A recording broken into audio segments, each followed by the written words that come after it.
प्रभु श्री राम, माता सीता और लक्ष्मण वनवास के दौरान पंचवटी में निवास कर रहे थे। सुबह का समय था। प्रभु राम और माता सीता आपस में बातें करते हुए नदी के किनारे भ्रमण कर रहे थे। वहां रावण की बहन शूरपणखा आई और श्री राम से विवाह का प्रस्ताव रखा। जब श्री राम ने मना कर दिया, तो उसने क्रोध में माता सीता पर हमला करने का प्रयास किया। यह सब देखकर लक्ष्मण जी आग बबूला हो गए और उन्होंने अपनी तलवार से शूरपणखा की नाक काट दी।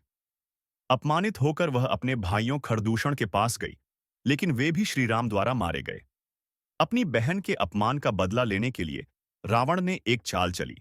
उसने अपने मामा मारीच को मायावी हिरण बनने के लिए कहा। मारीच एक सुंदर स्वर्ण मृग का रूप धारण कर पंचवटी पहुंचा। जब माता सीता ने हिरण को देखा, तो उन्होंने श्रीराम से उसे पकड़ने का आग्रह किया। श्रीराम ने लक्ष्मण को सीता की सुरक्षा का आदेश दिया और हिरण का पीछा करने चले गए। मारीच ने श्रीराम के बाण से घायल होकर "हा लक्ष्मण" की आवाज लगाई।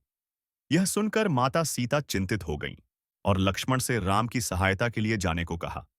रावण एक साधु का रूप धारण कर सीता के पास पहुंचा और भिक्षा मांगने लगा।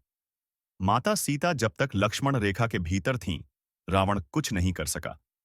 लेकिन जैसे ही उन्होंने रेखा पार की, रावण ने अपना असली रूप प्रकट किया और बलपूर्वक उन्हें अपने पुष्पक विमान में बैठाकर लंका ले गया। आकाश में उड़ते हुए रावण का रास्ता रोकने के लिए जटायु नामक पक्षी राज आए। उन्होंने माता सीता को बचाने का पूरा प्रयास किया, लेकिन रावण ने अपने तलवार से उनके पंख काट दिए और वे घायल होकर धरती पर गिर पड़े।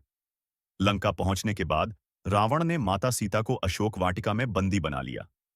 उसने उन्हें विवाह का प्रस्ताव दिया, लेकिन माता सीता ने दृढ़ता से अस्वीकार कर दिया। उन्होंने अपनी संकल्प शक्ति से रावण के सभी प्रलोभनों को ठुकरा दिया और श्रीराम की प्रतीक्षा करने लगीं।